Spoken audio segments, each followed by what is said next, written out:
여러분, 이 감사절은요, 성경에 나오는 이스라엘 백성들도 감사절을 지켰어요. 출애굽기 23장 34장에 보면 이름이 세 가지예요. 감사절의 이름이 하나님 앞에 수장절, 또 초막절, 장막절 이렇게 해서요, 유대인들은 7월 15일부터 22일까지를 감사절기로 지켰습니다. 일주일 또 8일간을 지켰는데, 한 해 농사 수확을 다 하고 나서 하나님께 감사하고 과거의 그들의 역사 가운데 하나님이 이 이스라엘 백성들을 어떻게 인도하시고 광야를 잘 지내고 이렇게 은혜 가운데 살았는지를 기억하면서요, 이 감사절을 지켰어요. 그리고 풀로 초막을 짓습니다. 그리고 광야로 나가서 일주일 동안 초막에 거하면서요, 장막에, 예전에 광야에 살면서 고생하고 힘들 때 하나님이 인도해 주신 것을 기억하는 거예요. 그래서 풀초자, 초막절이라고도 하고, 장막을 만든다 그래서 장막절이라고도 해요. 하나님이 지난 한 해 동안 우리의 삶을 지켜주시고 인도해 주신 것 참 감사합니다.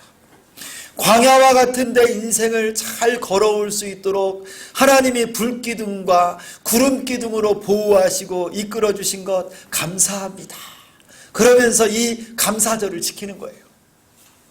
그리고요, 미국 사람들도 여러분이 추수감사절, Thanksgiving Day라고 하는 이날은요, 얼마나 크게 지키는지 몰라요. 영국에서 1621년에 신앙의 박해를 피해서요, 플리머스라고 하는 웨일즈에 있는 항구에서 메이플라워호, 5월호라고 하는 이 배를 타고요, 한 180톤, 얼마 안 커요. 그 배를 타고 청교도들이 신대륙 아메리카로 대서양을 건너서 넘어왔어요.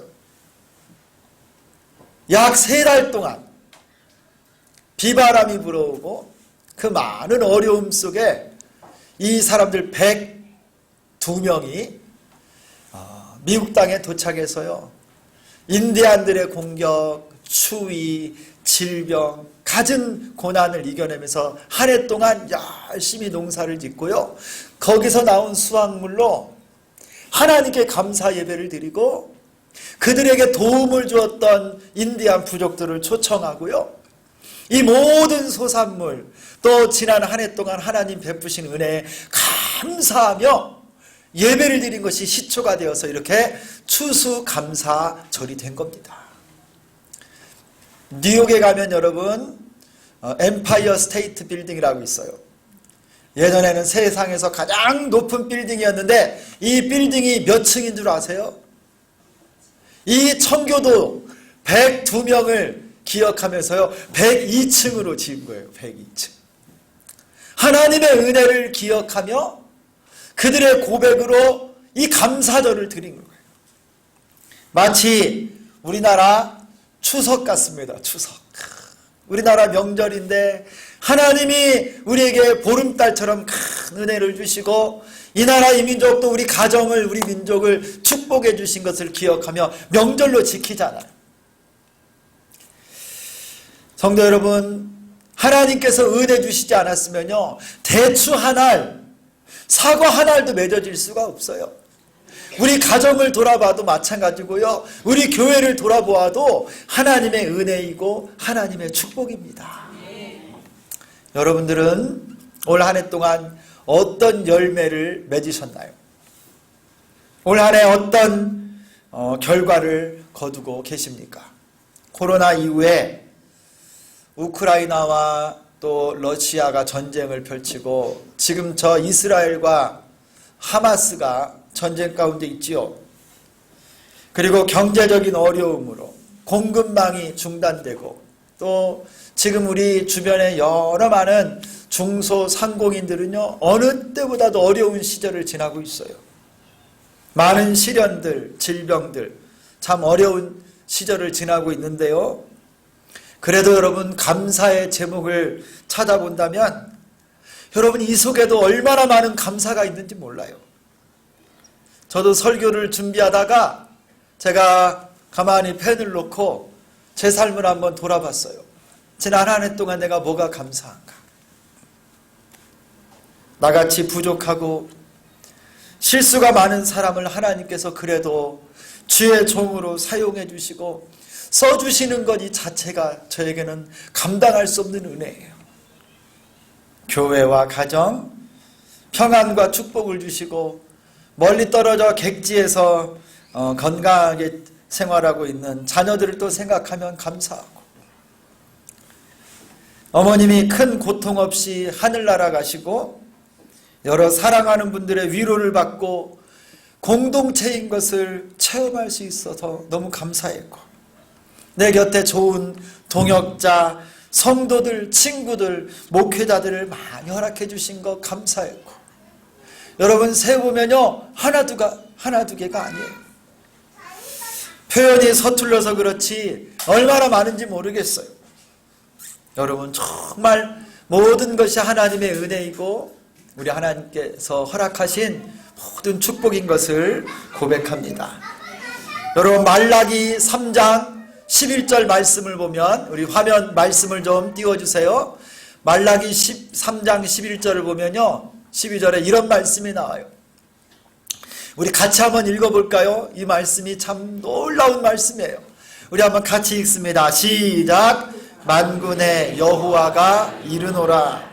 내가 너희를 위하여 메뚜기를 금하여 너희 토지 소산을 먹어 없애지 못하게 하며 너희 밭에 포도나무 열매가 기한 전에 떨어지지 않게 하리니 너희 땅이 아름다워짐으로 모든 이방인들이 너희를 복되다 하리라. 만군의 여호와의 말이니라. 아멘. 농사진 것, 토지 소산, 포도밭에 이 포도나무 열매 하나하나 하나님이 복 주시고 은혜 주셔서 기한 전에 떨어지지 않도록 도와주시고 우리가 사는 이 땅을 아름답게 하나님이 인도해 주신다라는 거예요.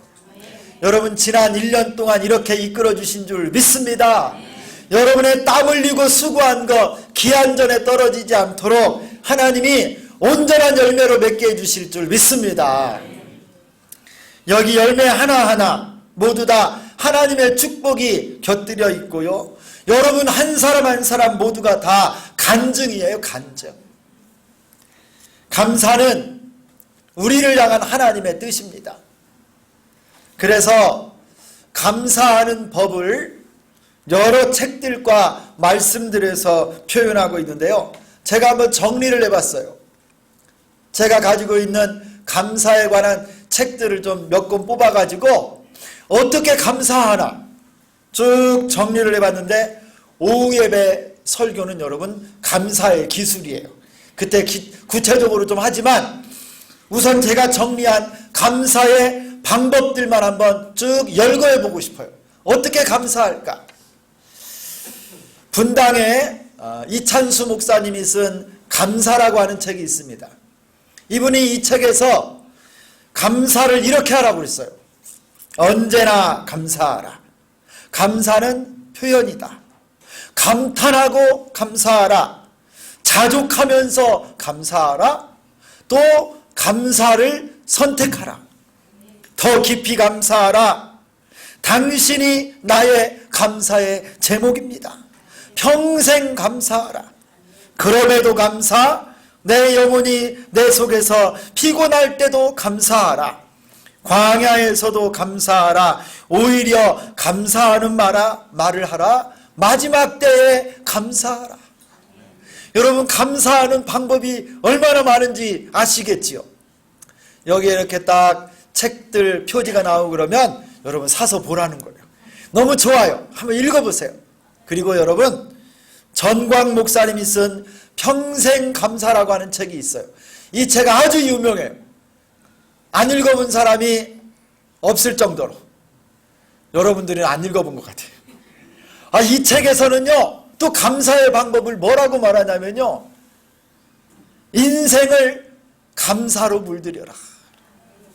감사는 행복의 문을 여는 열쇠다. 너무 멋있죠? 한번 따라서 하겠습니다. 이거 그냥 넘어갈 수가 없어.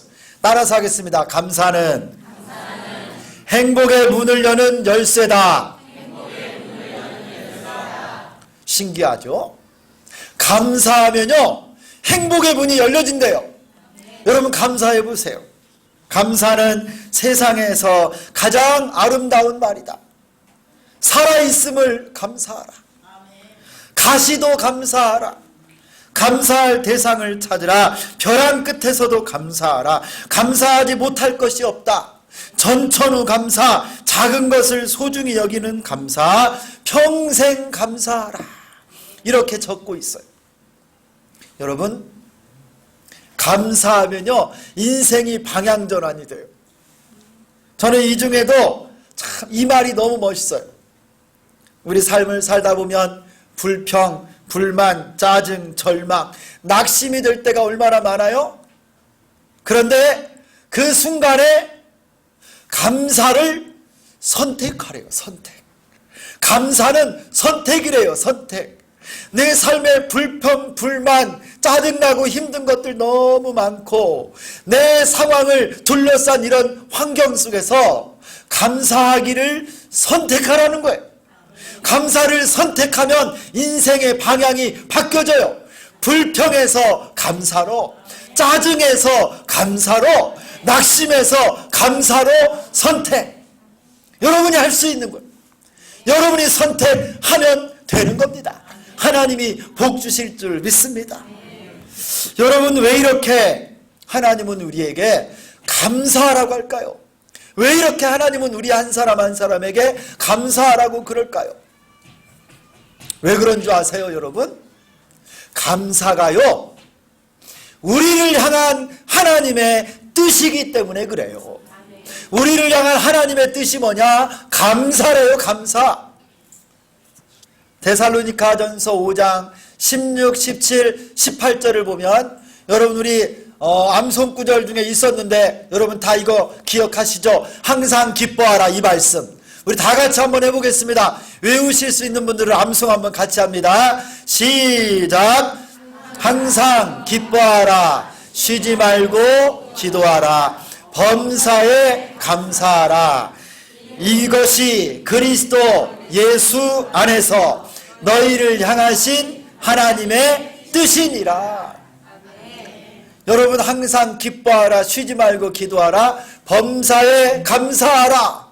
이것이 그리스도 예수 안에서 너희를 향하신 하나님의 뜻이래요. 여러분, 저는 이 말씀을요, 우리 가운으로 삼았어요. 가운. 그래가지고 저희 식탁에서 딱 보면 이 말씀이 써 있어. 위에는 한글, 그 밑에는 영어로 좀 써놔요. 요새는 좀 영어도 좀 해야 되니까. 딱 이거 써놨어요. 저희 집 가운. 우리 애들이 불평불만 잘하거든. 저도 이거 읽어 빨리. 항상 기뻐하라, 쉬지 말고 기도하라, 범사에 감사하라. 범사에 감사하는 것이 우리를 향한 하나님의 뜻이라는 거예요. 그래서 저는 이 말씀을요, 막 좀 응용을 했어요. 항상 감사, 쉬지 말고 감사, 범사에 감사하라. 여러분, 우리를 향한 하나님의 뜻이 감사이기 때문에 오늘 또 우리 주님은요, 여러분에게 감사하는 성도가 되라고 말씀하는 겁니다. 여러분, 감사를 선택하는 여러분 되시기를 축원합니다. 그리고 또 왜 감사해야 될까요? 여러분이 감사에는요, 능력이 있어요. 능력이. 그래서 하나님이 우리에게 감사를 선택하라는 거예요. 감사에는요, 우리가 알지 못하는 신기한 능력이 있습니다. 감사에. 광야 같은 인생길을 걸어가는 동안 여러분, 우리는 모래바람도 만나고 뜨거운 태양도 만나고 때로는 좋은 오아시스를 만나기도 해요. 그리고 길을 잃어버릴 때도 있습니다. 요사이 우리 새벽에 욥기서를 묵상하고 있는데요. 여러분이 욥이라고 하는 사람은 동방의 의인이라고 하고 그의 믿음이 얼마나 아름다웠는지요. 그는 온전하고 정직하고 여호와를 경외하며 악에서 떠난 사람이라고 말하고 있어요. 참 훌륭한 믿음을 가진 사람인데 이 욥에게 고난이 찾아왔어요. 일순간 그의 모든 소유가 다 강도를 만나 사라지고 뺏기고, 자녀들이 큰 바람이 불어 다 죽게 되고, 심지어 그 몸에 발바닥부터 머리 정수리까지 악한 종기가 나서 괴로움 속에 그가 신음하고 있었어요. 여러분, 이 욥이 믿음이 없어서가 아니에요. 그가 하나님을 섬기는 자가 아니라서, 불신자라서가 아니에요. 믿음도 좋고 신실하지만 때로는 그런 중에도 고난의 바람이 불어온 거예요. 여러분, 우리는 누구나 이런 광야와 같은 인생을 걷고 있습니다. 그런데 여러분, 이런 인생의 광야를 건너는 유일한 지도, 유일한 나침판이 있는데 이것은 바로 하나님을 바라보는 것입니다. 하나님 뜻대로 걸어가고 순종하다 보면 그 순종의 방법이 뭐냐? 하나님을 바라보는 방법이 뭐냐? 바로 하나님께 감사하는 거예요. 하나님을 향하여 감사하며 하나님을 의지하고 한 발 한 발 내딛다 보면요, 나도 모르게 어느덧 광야를 다, 그 사막을 다 건너버리는 거예요. 여러분, 이 놀라운 감사의 능력이 뭐냐? 여러분에게 한 분을 좀 소개하려고 그래요. 이분은 충청도의 농사꾼인 7남매 중에 5째로 태어났는데요.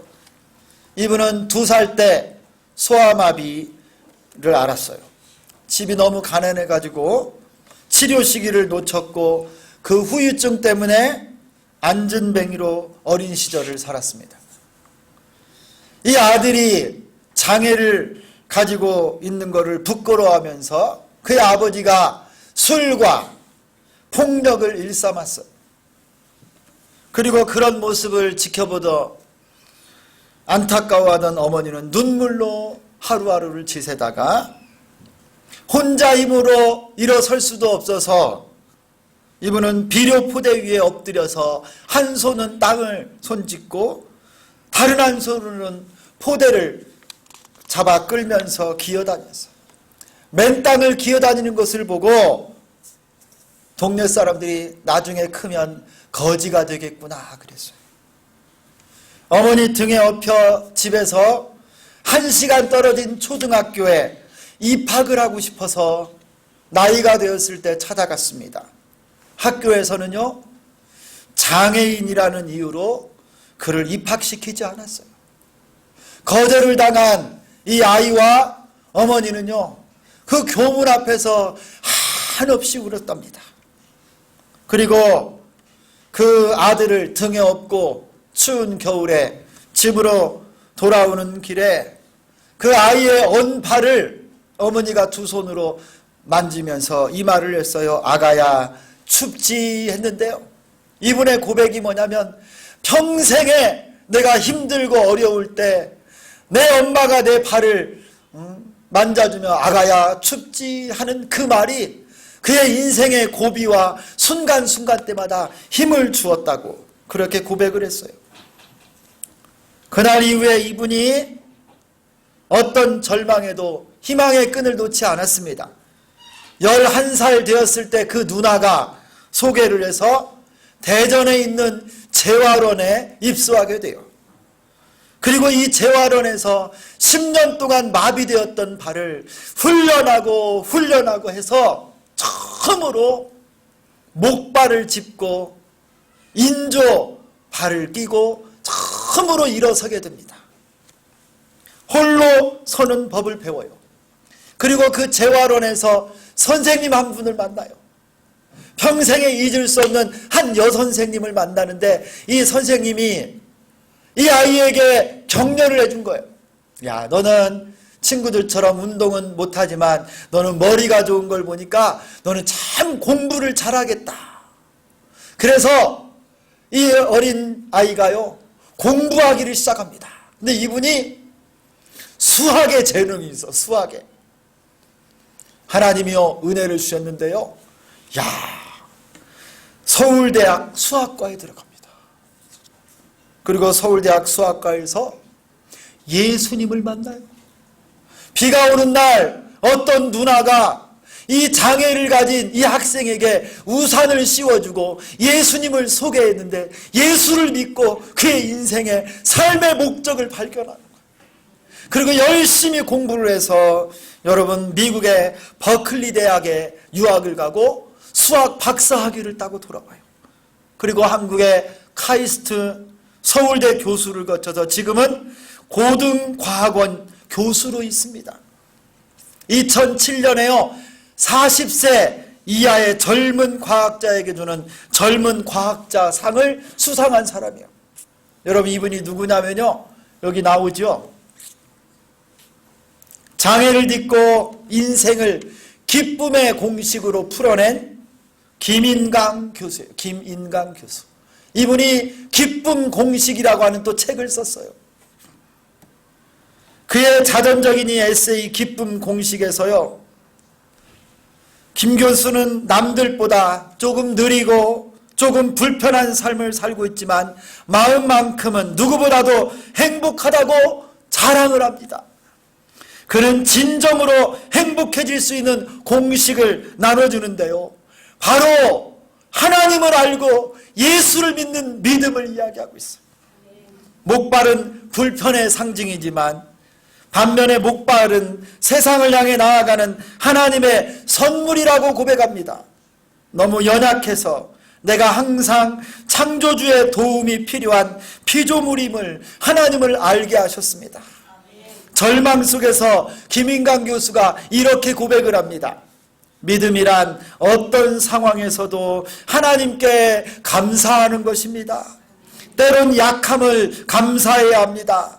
추악한 우리에게도 성령님께서 내주하셨음을 감사해야 합니다. 지옥으로 던져짐이 마땅한 우리를 위해 십자가에 달리시고 우리를 자녀되게 하심을 감사해야 합니다. 여러분, 약하고 깨지기 쉽고 흠이 많은 질그릇이지만 정결한 그리스도인으로 이 세상을 살아가야 된다는 것을 이 김인강 교수가 보여주는 거예요. 저는 이분이요, 요새 다니엘 기도회라고 서울의 오륜교회, 우리 교단 교회에서 전 세계 한 16,000교회를 향해서 다니엘 기도회를 하는데 둘째 날 강사로 나와서 간증 겸 말씀을 나누는데 제가 얼마나 큰 도전과 은혜를 받았는지 몰라요. 감사하니까요, 장애인으로 살던 소망 없던 어린 소년이 꿈을 꾸고 그 모든 고통을 극복하고 하나님을 찬양하는 놀라운 학자가 되었습니다. 여러분, 감사를 선택하는 여러분 되시기를 축원합니다. 감사는 어떤 절망도 이길 수 있는 능력을 주십니다. 그런데 여러분, 제가 또 다른 한 사람을 여러분에게 소개하고 싶어요. 이 사람은 우리가 오늘 읽은 말씀에 나오는 사람인데 어느 부자입니다. 여러분, 이 사람은 우리가 반면교사를 삼아야 될 사람이에요. 이 사람은 나름대로 성공한 사람이에요. 지혜롭게 재산을 관리하고 돈 관리를 잘하는 사람이에요.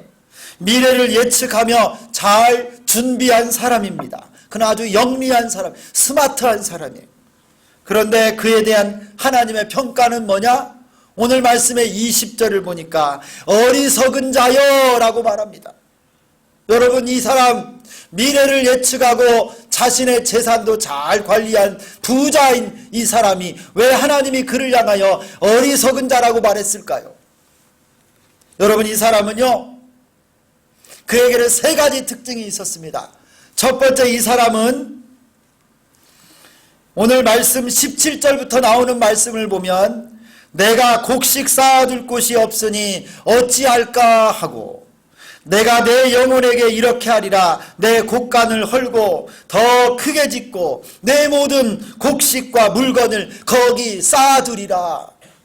여러분, 이 부자는요, 그의 소출과 곡간, 곡식과 물건을 모두 자기 자신이 모으고 얻고 쌓아두고 관리한다라고 말합니다. 자기의 경험이나 지식을 총동원해서 얻은 소유, 어떻게 하면 그것을 잘 관리할까? 여기에만 골몰하고 있는 사람이에요. 여러분, 이 본문을 헬라어 원어 성경으로 보면요, 나에라고 하는 말이 4번 나오고요, 나는이라고 하는 단어가 모두 8번이 나와요. 그러니까 이 부자는요, 관심이 다 어디에 있느냐? 나에게만 있는 거예요. 이건 내 소유고 내 곳간이고 내 양식이고 내가 벌어놓은 모든 내 재산이다. 내가 벌었어. 이 부자는 자기가 모든 것의 주인입니다. 그가 아는 것은 나밖에 없어요. 나밖에. 인생의 주인이 자기 자신이라고 지금 말하는 거예요. 그러니 여러분, 이렇게 벌어들인, 이렇게 소출을 얻은 것, 이거 가지고 누구에게 감사하겠어요? 열심히 밭에서 일해주신 그 일꾼들에게 감사할까요? 햇빛과 비를 내려주신 하나님께 감사하겠습니까? 이 사람은요, 감사가 없는 사람, 자기밖에 모르는, 이 모든 것이 내가 한 것이다. 하나님께서는 이 사람을 어리석은 자라고 말하는 겁니다. 나밖에 모르는 교만하고 완고한 사람, 자신밖에 없는 사람, 내가 내 인생의 주인인 줄 알고 하나님과 사람에게 감사하지 않고 나눠줄 줄도 모르는 사람, 하나님께서 햇빛과 비를 주시고 수많은 사람들의 도움으로 살아왔음에도 불구하고 그 모든 것을 자기 힘으로 된 줄 아는 사람, 바로 어리석은 사람이에요. 또 이 사람의 두 번째 특징이 뭐냐면요, 이 사람은 자기가 가진 소유와 재물 때문에 염려하는 사람이 염려. 그 사람의 밭의 소출이 풍성했습니다. 16절에 보니까요, 그가 원래 가지고 있었던 곡간에 곡식이 막 차고 흘러 넘친대요. 쌓아둘 것이 없을 만큼 많이 있었습니다.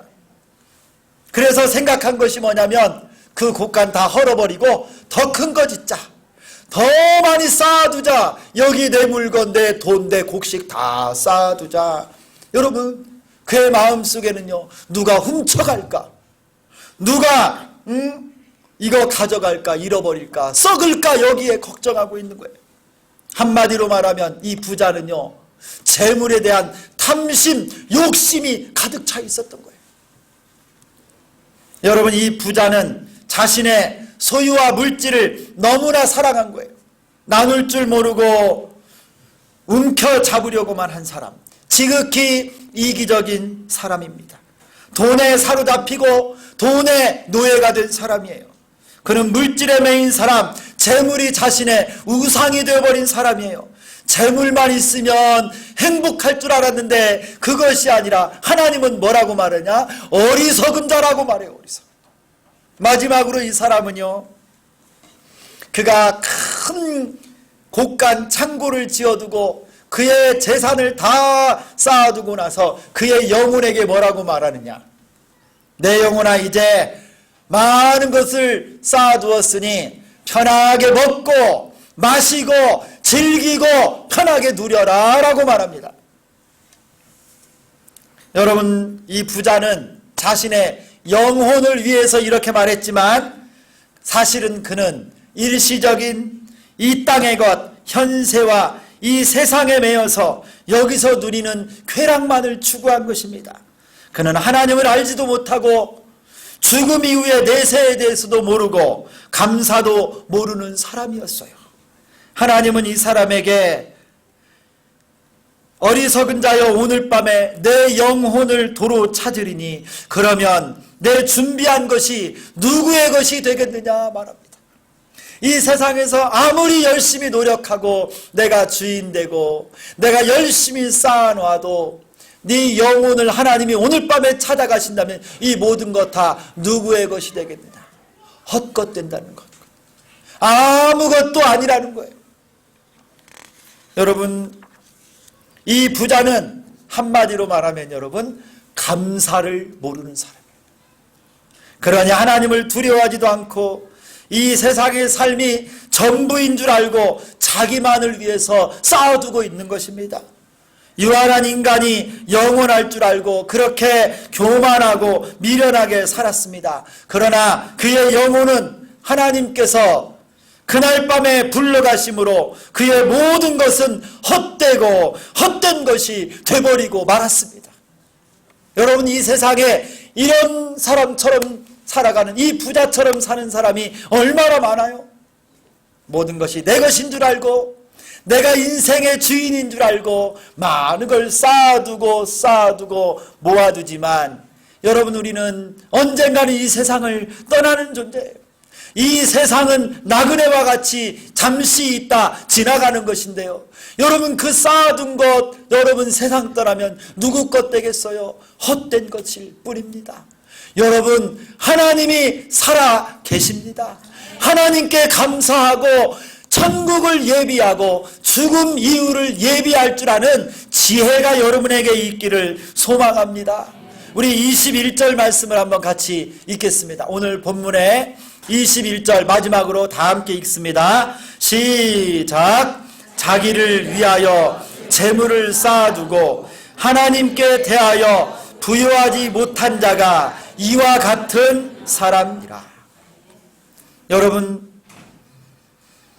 내가 내 인생의 주인이라고 하는 사람, 돈과 재물의 염려로 살아가는 사람, 이 땅의 쾌락과 즐거움이 전부이고 영원한 세계를 모르고 살아가는 사람이 얼마나 많은지 모르겠어요. 감사가 없는 인생은 이렇게 허무한 인생입니다. 오늘 하나님 앞에 나온 여러분 모두가 우리를 이 세상에 존재할 수 있도록 창조해 주시고 복을 주시고 가정과 자녀, 건강과 은혜를 베풀어 주신 살아계신 하나님을 의지하고 감사하며 사는 축복이 있기를 소망합니다. 감사는 나와 하나님을 연결해 주는 통로입니다. 항상 감사하십시오. 쉬지 말고 감사하십시오. 범사에 감사하십시오. 그것이 우리 예수 그리스도 안에서 우리를 향하신 하나님의 뜻입니다. 감사가 우리의 인생을 진정 가치 있는 인생으로 만듭니다. 오늘 감사를 선택하고 하나님께 감사하며 영광을 돌리는 여러분 모두가 될 수 있기를 예수 그리스도의 이름으로 축원합니다. 하나님 고맙습니다. 우리를 향하신 하나님의 뜻이 감사요. 또한 이 감사에는 절망을 소망으로 바꾸고 낙심을 기쁨으로 바꾸고 우리를 새롭게 하는 놀라운 능력이 있는 것임을 믿습니다.